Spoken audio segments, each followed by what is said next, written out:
Hello, everyone. It's Alex with alextucker.ca, and I'm joined today by Angelo Sorbello, who is a entrepreneur and online business person. And Angelo, thank you so much for joining me. Hey Alex, I'm excited. Happy to join you. Great. I've been, I've known who you are for a while now. Angelo and I actually met when he reached out to me to do a guest post on a blog he was working on at the time, and that turned out really well for you. But I don't want to get too ahead of myself in the story. So why don't you just tell us a little bit about yourself and how you got started in online business?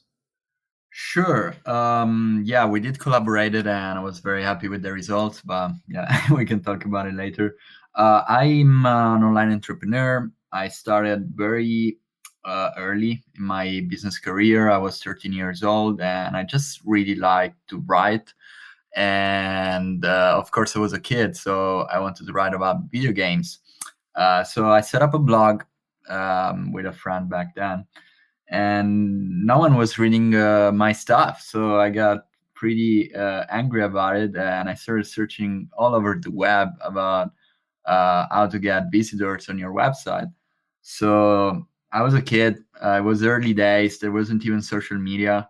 So I just got into SEO because I couldn't pay for AdWords back then, and I just became pretty good at it. I started ranking for some highly competitive keyword. That's when, basically, when I was a kid, I had this high traffic website in the video games niche. I was closing contract with Microsoft for Xbox, things like that.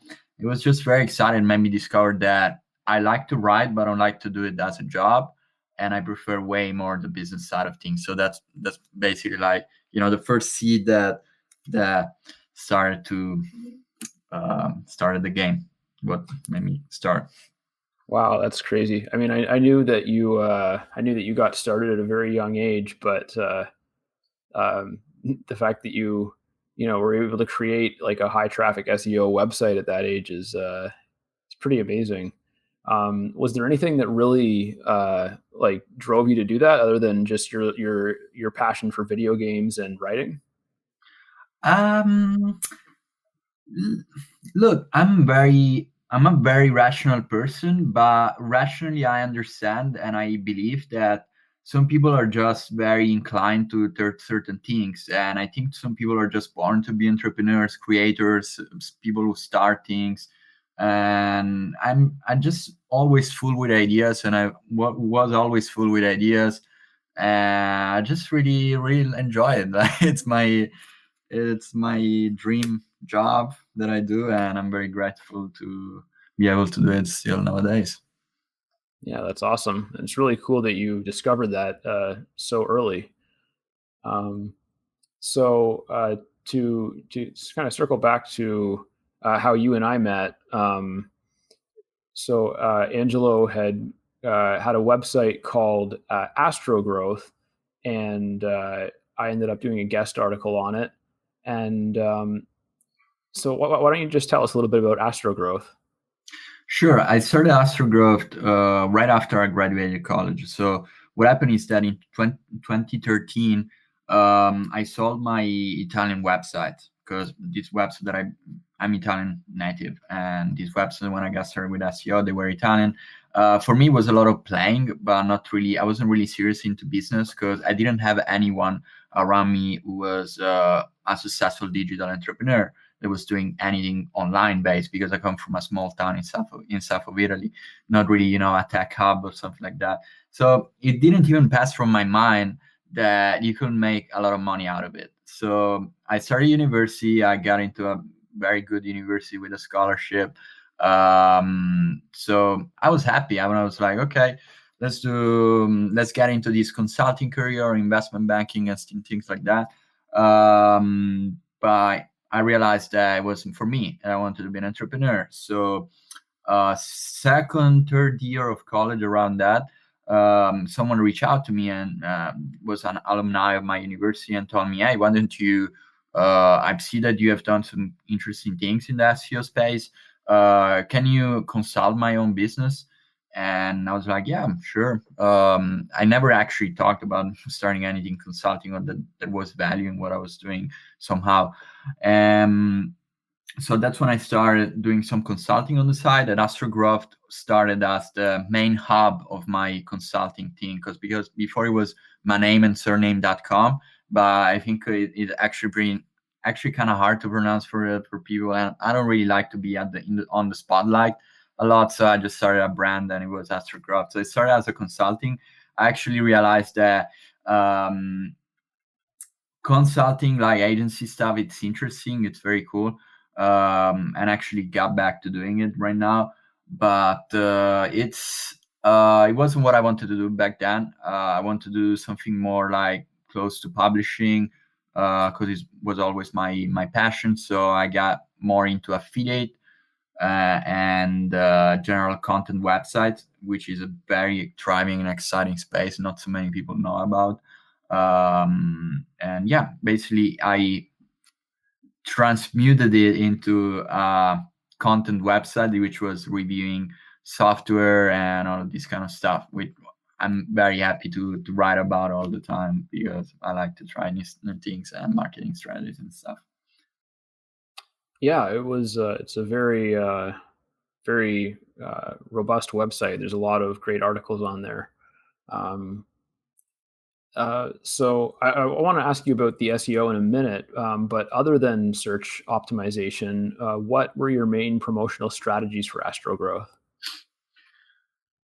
Interesting question, because it was mainly when I got started, I talked about doing a lot of things. I started doing some LinkedIn, and I was promoting my content on a bunch of communities.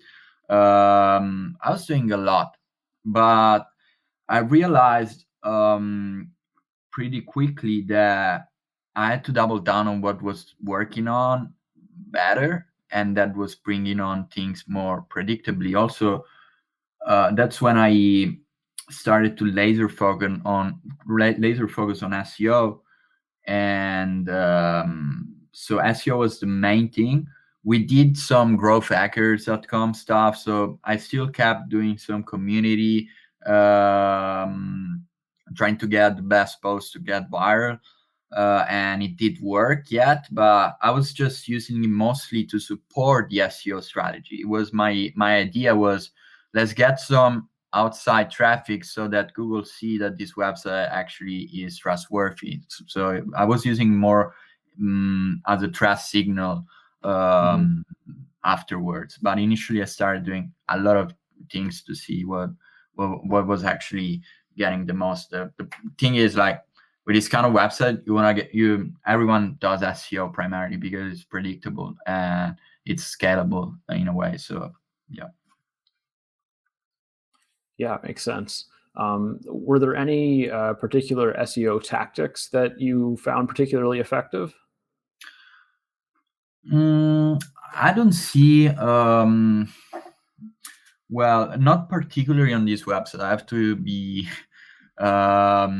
honest. Like here, there wasn't anything fancy in terms of a tactic. It was just pure SEO and working really really hard to get some powerful backlinks from by building up relationships, which is something that you cannot really scale. Like, it's not something fancy. I just literally was spending a lot of time building up relationships, kind of like you were doing with me when you reach out.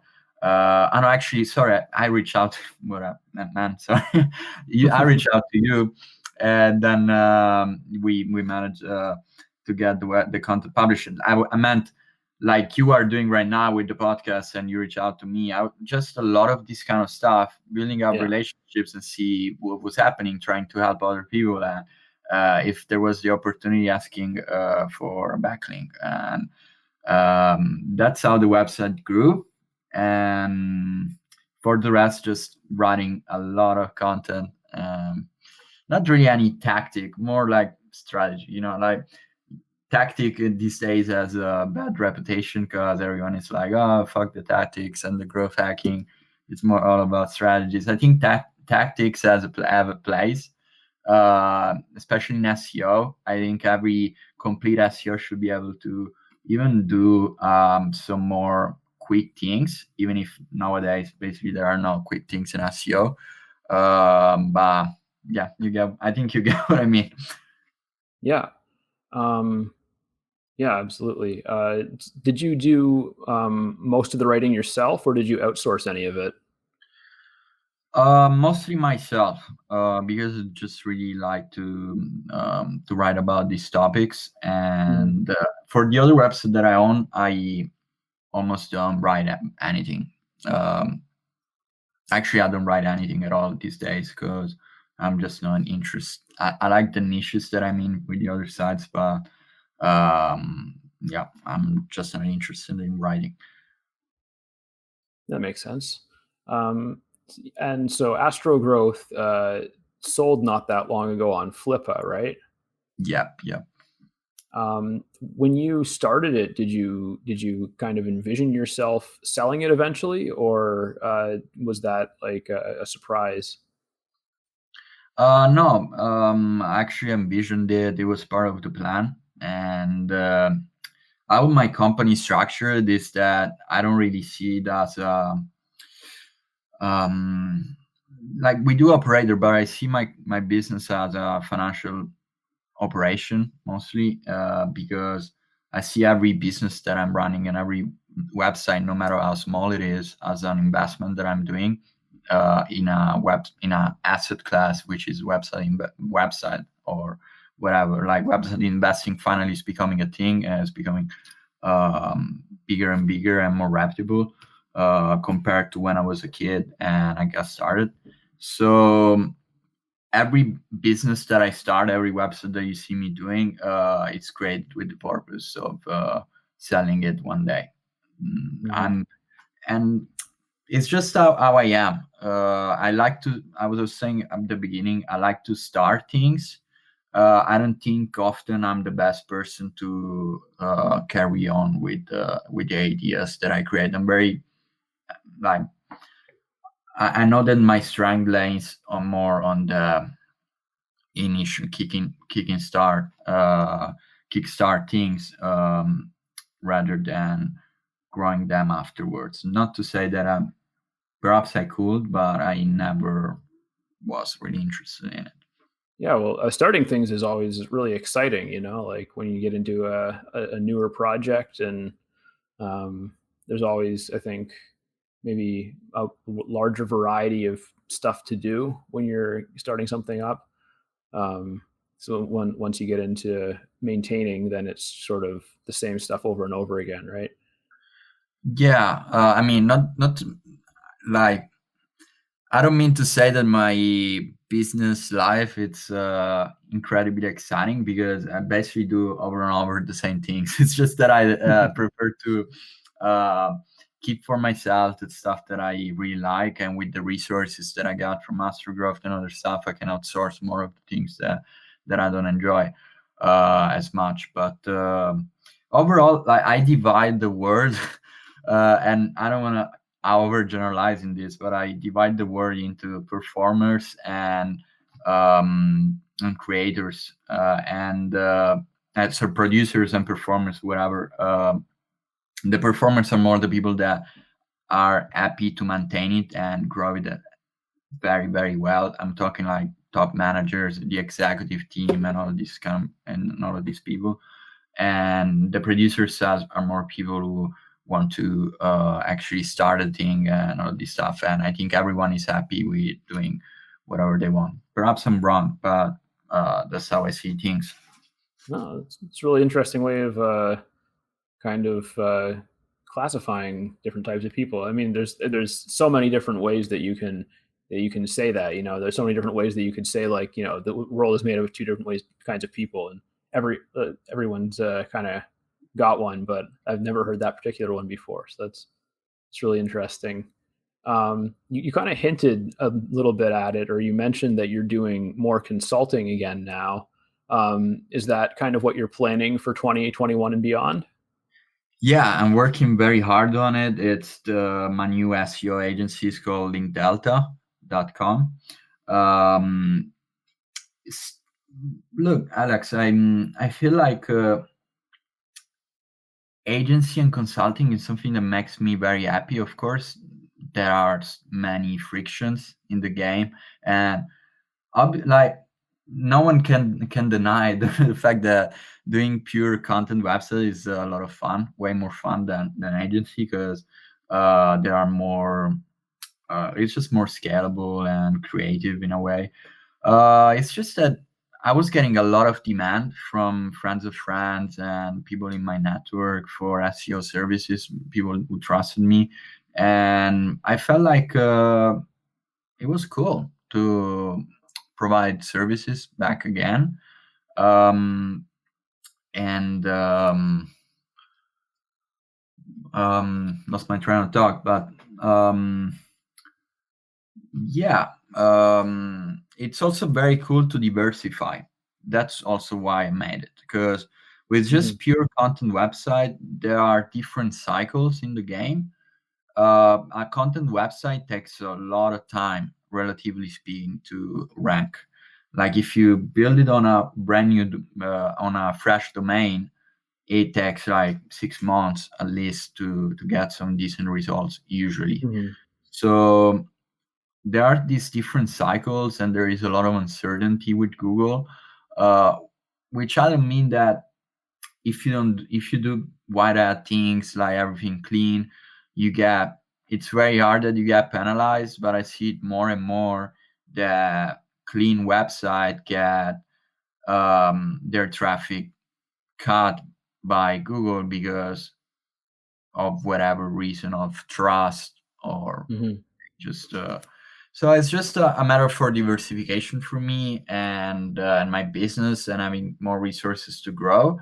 And I'm very happy to help these businesses. I feel like I set up some really strong processes for my own website, and I'm kind of pissed that I don't really like the agency space because it's full with people who promise a lot and are people who don't really want to do their same work for themselves. um, it's very hard to find an agency like my agency that where you have a person who is actually doing the same things on their own projects and actually putting their own money and risking things for ourselves. And that's kind of like the diversification and angle that I'm having with my agency, because I'm every day in the trenches. Like I don't test these things with my client's website. I test these things with my own website, and if they work, I use them on my client's website.